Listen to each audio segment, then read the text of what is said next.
Gee, it's kind of dark in there. You got a light? We need a light. You're right. Let's turn on a light. Oh, okay. Well, so you got... a natural light. Of course, our secondary Oh light, my just for good I measure. forgot how big that bomb was! Does that would actually be a neat idea, hopefully without causing any sort of epilepsy, but it'd be cool if there was a mechanic where you could actually use the explosion of a bomb to illuminate the place very quickly. That would be nice, but yes, Wait, ladies and how would gentlemen. The You know what, flash of an never mind. explosion. Oh, the flash. Right. It's a big bomb. I mean, that is technically like a burst of energy. But yeah, no matter. As James is pointing out here, this is also a dungeon that a lot of people may go to first because the lantern is going to be the main thing you're going to want in here. I kind of hate to say this, but imagine if Link had some type of disability like that. And the gods are like, I think we made a mistake choosing him. I could see it being one. I could see it being a really cool one. Like, what if Link had to be in like a wheelchair kind of thing? That would be cool. A wheelchair hero at a time. But that said, ladies and gentlemen, Dark Palace. For this area, you are going to need bombs and naturally the lantern because this place makes heavy use out of its namesake. It's a really I was cool wondering why mechanic. that was illuminated. And yeah, because as you're seeing here, that's another neat mechanic we'll be learning is that some areas may actually behoove you to keep it dark. Yep, because some bits of the area are illuminated by the powers of Oh, darkness. jeez. I love the actual I love that I could actually see your thought process at that exact moment of like you being like hitting hands like, Sorry about that. this. You get this now, and then just I had to grab my phone in case my roommates text me. no No worries. worries. But no, I love the mechanic of what was happening there. That I could actually see James. I could see the moment when you were like, "Oh, forget this," and just blow him up with a bomb. Anyway, Yeah, no, I don't know what it is about the most recent 3D Zelda game or top-down Zelda games that made the whatever those helmeted Helmet Rock hamsters. things. Like, they made them especially annoying in these games, considering that they too can run under the freeform 3D controls that you have. Yeah, so it's very hard to get around them. It makes them a lot harder to, get around and just swipe at them, especially since they're gunning after you at all times. Right, they should not be as They should not be as tough as frickin' Darknuts were in the original Zelda to try and maneuver around. Also, note to past self, you probably could have just merged with the wall in order to pass through those big balls. But He it was could. cool. But it was cool. Big balls. Oh look, actually, speaking of Helmer Rocks, that thing just showed us a little preview of our boss. Yep. Oh no, not these guys.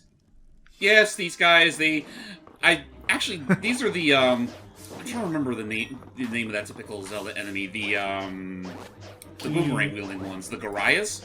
Gorias, I think so, yes. Let me look that up just to double check. They made them super fucking creepy in these iterations, considering yeah. well, they look more hollow than anything, and secondly, they more or less match your own movements. Right, they're like, but yeah, in both this and Link to the Past, they just look like straight up goblins. Yeah, Goria. Yeah. They look like they could very well be like cursed Hylings or something like that. Yeah, you know what? Okay, and random thought. You know what they always reminded me of when I look back at their designs? Mm-hmm. Out of nowhere, they remind me of what some of the it's that one section of Dumbo, the pink elephants on parade part. When you see some of them when they had no pupils, especially the part where like the freaking 3-headed elephant thing was put together in that musical number. Yeah. Like, just when I look at the Grayas with like 0 eyes, 0 pupils, and just kind of just eye holes, that's just the design kind of reminded me of that. I mean, it doesn't help either that they're expressionless, so they could very well look hollow that way. One other thing that's also worth mentioning, not only is certain floor types of the Dark Palace can be illuminated by the darkness, so can some enemies, namely the ghosts, with the Cyclops ghosts, whatever they're called, not Pose. James is being very risky here. There you go. Yeah, I'm being especially risky because I actually have my lantern down on me at the moment. That is sort of, disturbing some of the natural balance of lighting. That is a Oh, that was the close. hell happened there? That I'll tell wasn't you what happened. That fucking hamster got in my way. Yeah. The what? the hamster, the Helmer Rock thingy. Oh. Anywho, This is definitely a case where I probably should have had the boing stick on hand as well to detach hold on. their mask as soon as I can, but I didn't really think to do so because I figured it would be a bigger priority to have my lantern and bombs on standby. no worries. But yeah, I will say, neat detail. of having your lantern, even when you're not directly using it, having it as a passive will still affect things around you. Just in general, I will give this dungeon credit. It probably more than any other dungeon in Zelda memory makes the most use out of light and dark. Yeah, which I will definitely say. Also, like I said before, it makes it one of the harder dungeons in the game because it does feel more like a advanced level dungeon compared to everything else the game already threw at you. And remember, this could very well be your first low rule dungeon, like mine. It was mine too, and I'll definitely say that it made everything else, including freaking Misery Mire, and Skullwoods seem like a grand walk in the park by comparison. But you know what? On the bright side, much like we may have already said before, this game has absolutely no... The game pretty much has your map right from the get-go, so no need to collect random pieces of toilet paper to figure that part out. You still need to collect compasses, though, if you want to find all those treasures. Right, but I mean, most of them are going to be rupees, which, let's be honest, we don't really need a wide abundance of rupees at this point anymore, now that we've cleared out Ravio's inventory. Yeah, though there are still certain elements of the game where, rupees can still be helpful, namely in, say if you wanted to donate them to that rupee fountain that we found earlier. Oh, that's right, we do need that. Also, that one room we were just in earlier, Sealy, the one with the one where we were dealing with the, that one room that we were just in earlier, Sealy, the one where we had to bomb the 2 gems, that was just reminding me back to freaking, that one very difficult Zelda game that you did. Tribe of the Bomba was? Yeah, the Bomba was. When you're in that final dungeon, there were those 2 rooms back to back where you had a very short time limit to do something in. And that second one was ridiculous. It was like you had to throw a bomb at just the right angle, hook shot this one thing, jump attack, and then get out of there within like 10 seconds. I mean, I'm still kind of shell-shocked that they were able to program that with such little detail. Or fine-tuned detail, I mean. Wasn't there one where you had to kill like 2 Lizalfos and a Beamos in less than 20 seconds? Yes. Jeez. Yeah, there was that. Like, that would have to require using exploits. And then the most interesting... Oh. That was a tight It's a fit. good thing I was flat as paper. You have to suck it in. Anyway, that was another... At that point, James like, no, you stay. Bye. Karma. My rupee! Nice. My rupee. Hey! Is that then the most clever or most interesting puzzle we had to deal with, James, was there was one where Is it the Iron Knuckle? Yeah, I was gonna tell him about that. So you are across a narrow ice bridge with keys everywhere. Across the way between you and the next place are pillars like the ones that are in the Iron Knuckle rooms that they can break to reveal hearts. So the Bamiwa developer actually had a cute little, like, very difficult, mind you, but a very interesting mechanic for a puzzle, which was, here, you now actually don't want to kill the Iron Knuckle. You need to walk in such a way that he will continuously follow you until he reaches that point to break those pillars to let you proceed. And Yep.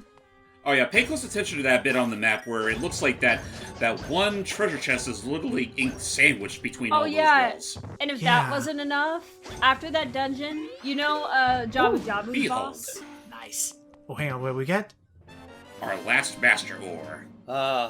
Cool. Alright, back to you, Susie. What's up? So you know the boss of Jabu Jabu's belly, Baronade or Baronade or however you pronounce it? Yeah, weird. We had to fight that thing on water with like 3 platforms at your disposal.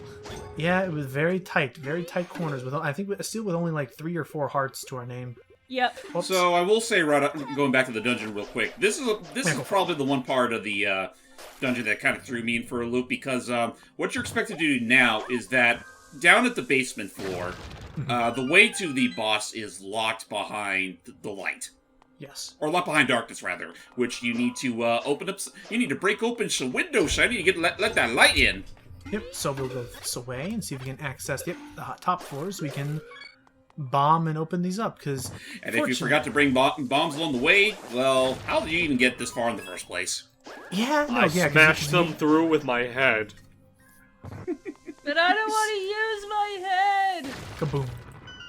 I don't think a Zelda game's ever had given Link like a headbutt sort of maneuver. unless you count rolling into something, but that was just to knock down stuff off of a wall, and I laugh at your tile-falling puzzles. Now watch as like some poor schmuck down there got literally pelted by those exactly. Also, I don't know why I did this. What's that supposed to do? Oh, that just lets Oh, you you out. know what it is? Because I noticed there's a chest. There's still a chest I can grab here. Whee. It's right over yonder. All for monster guts. Ugh. Ew. Why? That's like the most common. Just jump down. Actually, yeah, if we jump down, wouldn't we land on the floor below us, or is this kind of considered a bottomless pit right now? I think that counts as a bottomless pit. Oops. You got it. Alright, let's move way that way. Alright, so the first 2 floors are more or less cleaned out, so it's about high time we head down to the basement floor. Alright, and we'll get back into that main room. Oh, hang on. And you all thought I was never out. And you all thought I wasn't gonna actually use this second key I still have in my holster. I genuinely thought it was gonna genuinely be that one thing where like it happened one. I know there's like one dungeon where they give you one extra key, or if you use your Also, card. notice this bit of bullshittery right here. What? Oh. The walls are invisible due to the light. So we have to just put them out then, or put out the torches. Yep, we gotta put out the torches. However, those what do we call them? The Kidongos can light them up. Yeah, the Kidongos. Kidongos. But yeah, no, they can light up those torches again and make the walls invisible again. So be wary of that. And they're also at a higher floor level than you are. So unless you have a weapon that can deal with that sort of nonsense, best of luck. Right, Ice Wand, or just I guess that would actually be it. Yeah, Ice Wand or Fire Rod if you can Or Tornado Rod. Oh, that's right. I think if you upgrade that to the nice one, it does also do damage. Okay. Oh, toasty. But still just as flat. Well, while we progress forward just a little bit more, I will say, now that we are actually getting close to the end of this, there it is. We've done it. There's the puzzle. This is remember, What the- all the light sources, like all those eyes need to be lit up in order for the way to be open. Yeah, There's there's an eye one pillar missing. that's... Yeah. Thank you, game. I don't know what I'm looking at yet. There we go. Well, we're here. Let me demonstrate. Oh, they're slides or conveyor belt thingies. Got one more. I don't think they run under a time limit, so you don't have to worry about that. Thank God. The big key. Oh, Mama. Oh, Bicky. Bikini. Nintendo could probably make a snack based off of all the items you find in a Zelda game. I think they did. I'm looking at them now. Zelda. They did. Did It's called the they- Super Nintendo Breakfast System. They did. And they did have Legend of Zelda fruit snacks. They I did? knew I it. thought they had just Mario. Nope. They had Zelda 2: The Adventure of Link, Oh, assorted real fruit Zelda snacks. too. You know what? It also does remind me way back when the Game Boy Advance was just hitting the waves. There was literally, I do distinctly remember, there was like this Nintendo branded fruit snack, which was encased in a plastic Game Boy Advance sort of container, and you had a whole bunch of jelly, it was mostly a whole bunch of jelly candies that were shaped after specific Nintendo characters like the Marios and Link. Right. And Yoshi, I Fruit think. snacks actually kind of sound good. And right now. yes, I'm I kind of knew it. surprised they didn't There- have them for Kirby. And yes, I knew it. They did have a Zelda. They had a Zelda 2: Adventure of Link set of fruit snacks. I take it that is back in the late 80s. Oh, like early 90s. And aha! There it is. It was hiding from us. Oh, no. Yeah. Oh, and then they had the Nintendo All Stars Betty Crocker fruit snacks box as well. Betty yeah. Crocker. Betty Crocker's the company that did it. Anyway, I know, but still, fight it's funny. Go fight your big boss. I mean, I mostly know them for like the cake makers or whatever. Right. Yeah. So this place is looking a little dark. Why don't we give it a little light? What's that noise? What is that? There's a big Probably nothing important. Oh, Except the that's boss. much nice. That's much nicer. Oh, Hello. he's bedazzled himself since we've last seen him. Yeah, no, Helmasaur King got a lot flashier with all the rupees he fucking crusted into his body. Oh my god, that's right. Yeah, if you Wonder actually how blow him much up, that you must can. have And I forgot. Yeah, you can actually pick him up to get more. Yeah. That's incredible. Free money! Ow! This suit literally costed me hundreds. See, Wario, this is why you never consider making clothing out of your money. Or never mind. I'm thinking of Homer Simpson. Yeah, but give me more credit than that, man. I mean, would you put it past him to wear, make some sort of now we've taken out the skull, and he's pretty much easy pickings. Wow, Yep. I actually do like it. I actually like the. I'm a sucker for the black and red aesthetic. I think they did. Me I think too. there you go. It's cool looking. I love black. Do and be red. wary though that I do believe he does have the. There we go. With that roar, he let out the lights, Oops. God Uh-oh. dang it. and he's become invincible. Yeah, you need to turn on the lights again very This quickly. effect is actually pretty sinister, but cool. Oh yeah, Yeah. no, it reminds me. Honestly, at this point in his effects, it actually reminds me of a freaking Maximo boss at this point. Kind of. It does. Oh boy. Or just like a really fucking speedy shadow. But as you already saw right there, with the blue mail, this boss is kind of a chump.